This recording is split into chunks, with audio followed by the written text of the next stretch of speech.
Histoire d'un juge, ou comment l'histoire d'un juge aux Jeux olympiques nous permet de comprendre ce que sont les nombres décimaux. Le saut en longueur faisait partie des Jeux olympiques plusieurs siècles avant Jésus-Christ.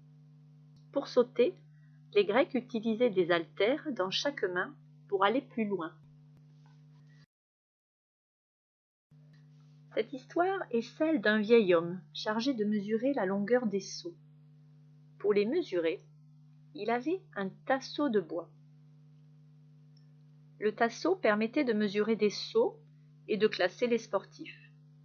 Par exemple, voilà le saut de la médaille d'or, qui a sauté plus de 6 tassauts. Mais lors d'une épreuve, le juge fut bien embêté. 2 sauteurs avaient sauté plus de 5 tassauts et moins de 6 tassauts. Il fallait trouver une solution pour pouvoir donner une mesure plus précise. Alors, il partagea son tasseau en 10 parties égales. L'espace entre 2 marques faisait 1/10 de tasseau. Le tasseau entier faisait 10 dixièmes. Alors, il put mesurer les 2 sauteurs. Le sauteur 1 avait sauté 5 tassauts et 7 dixièmes. Le sauteur 2 avait sauté 5 tassauts et 5 dixièmes. Qui avait donc gagné? Pour le noter, il a utilisé l'écriture fractionnaire. 1 dixième s'écrivait 1 dixième. Un tasseau, c'est donc aussi 10 dixièmes. Donc 1 égale 10 dixièmes. 2 tasseaux représentent aussi 20 dixièmes. Donc 2 égale 20 dixièmes.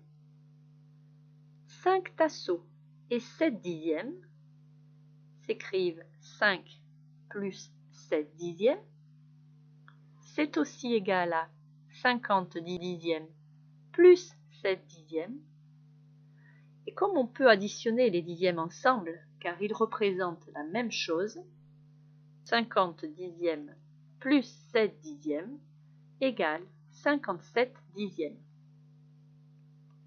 Et dans l'autre sens, s'il retrouvait la mesure d'un saut, il savait à quoi ça correspondait. 61 dixièmes correspondait à 6 tassauts et 1 dixième de tasseau. C'est à toi de jouer. Peux-tu faire une pause sur cette vidéo et essayer de répondre à l'exercice suivant?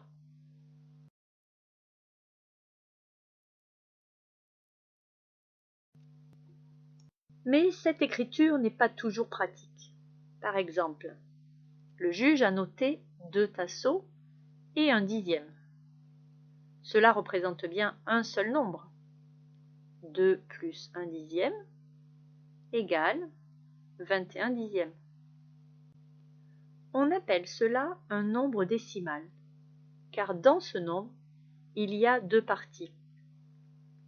Une partie entière, un nombre entier, 2, qui représente le nombre entier de tasseaux qu'il doit reporter, et une partie qu'on appelle partie décimale, les dixièmes, qui rendent ce nombre plus précis.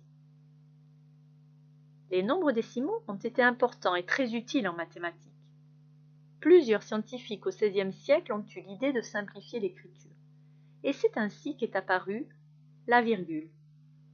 La virgule n'est qu'une façon d'écrire ces nombres, qu'on appelle nombres décimaux. Voilà comment on l'utilise. 21 dixièmes est égal à 2 plus 1 dixième est égal à 2 et 1 dixième. Cela s'appelle l'écriture décimale. Le premier chiffre après la virgule indique les dixièmes. Il existe aussi des centièmes, des millièmes. La virgule, elle, ne bouge jamais. elle est toujours juste après l'unité. On peut s'aider d'un tableau de numération pour écrire les nombres décimaux. Écris 4 tasseaux et 6 dixièmes.